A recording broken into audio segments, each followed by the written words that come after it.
So if you're anything like me, you were probably hoping to get an RTX 3080 on launch day, and you waited until the time has come to release, 9 o'clock a.m. on that Thursday.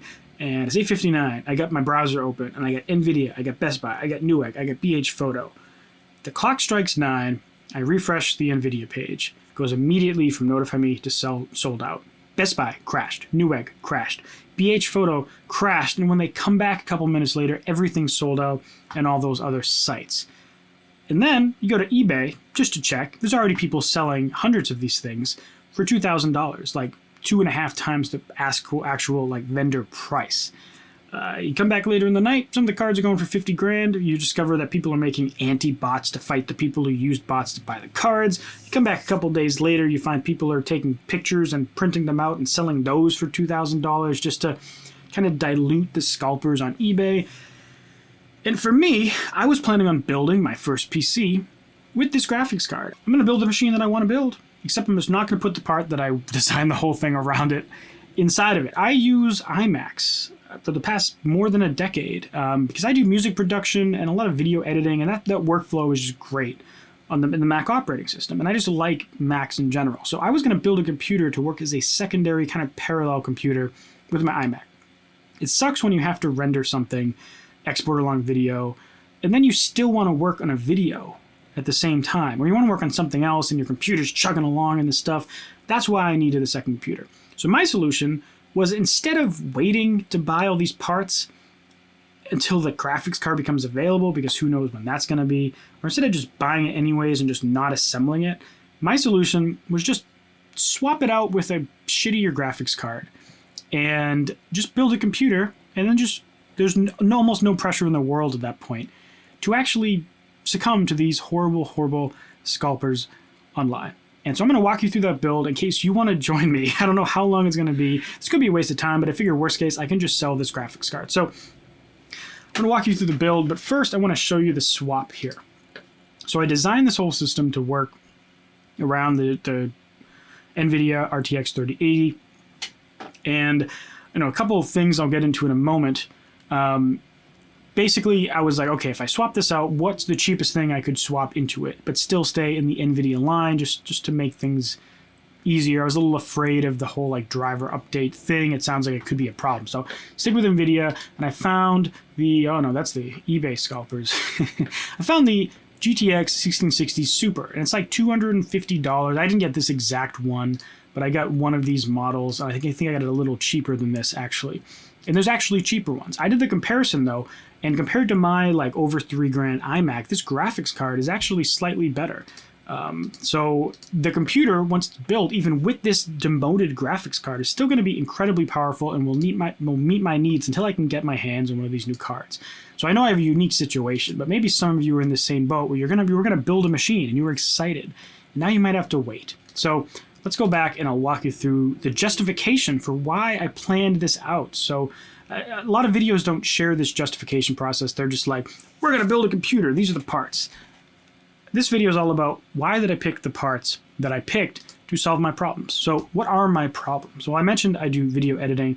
I also do work in Photoshop and Lightroom, and I also have been getting into Blender a lot recently, especially for my, I'm a music artist, so I do like artwork and stuff for the songs, and also I make content for courses and also tons of YouTube videos and live streams, and I also do some gaming. So I needed a computer that could be a workstation and a gaming machine. So I went down the AMD route, because they're kind of known for being better for workstations and pretty close to Intel in the gaming world.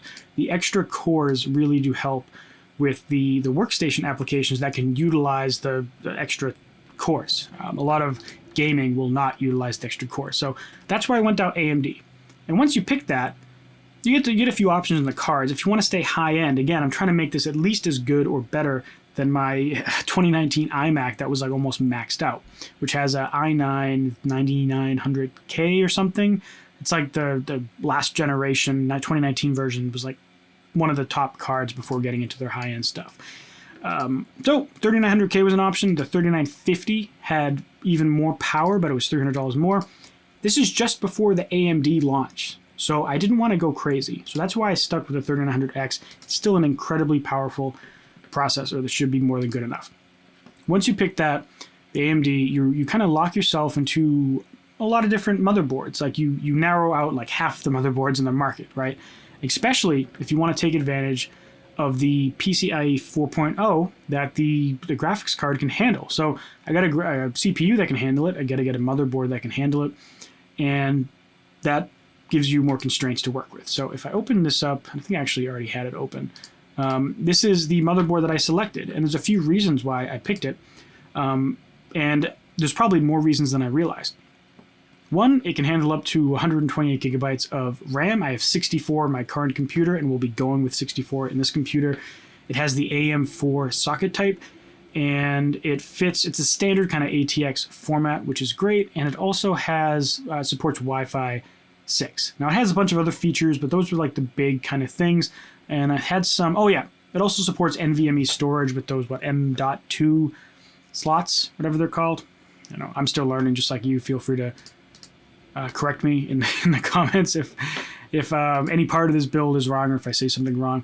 So we picked this graphics card. We picked this motherboard, and we have this CPU. I figured I'd just find a cooler. So I looked online for the best air cooler I could possibly get that was reasonable. And what I found is this Noctua NHU12A, and Linus Tech Tips had a fantastic video comparing it to like even AIO liquid coolers, and it actually like outperformed the ones in their selection in both performance and quietness. It was actually quieter and better. And it's actually kind of tilted. You can see it like leans in one side, so it actually supports taller RAM modules. And you can actually slide the fans up if you still need more clearance under them. And it's incredibly high performance at a low decibel level. So that's why I picked that one. Now, memory, I mentioned my iMac has 64 gigs. I'm going with 64 gigs in the form of two 32 gig modules, DDR4 3600, because that way, if I want to add 64 more later, I can. The motherboard supports that, and it's going to match what I have in my iMac already. In the storage, I wanted to go with NVMe because it's super fast. I'm going to install the OS in this. This will give me a terabyte of storage minus the OS, and then I might put later on an additional SATA style memory inside of the computer as well. And I also have plenty of external storage.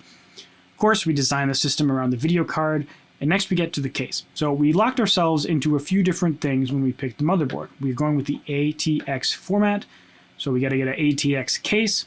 We're going with a system that has a pretty powerful processor, and we have a pretty power-hungry graphics card. So I wanted to get something that was good in airflow, and after doing some research, I found that a lot of people really like the Cooler Master Masterbox TD500. It's got an all-mesh front end, and apparently the mesh is so good that if you take off the entire front panel, it's just as good in cooling. So the mesh actually is very efficient, and it's got a lot of airflow in the back.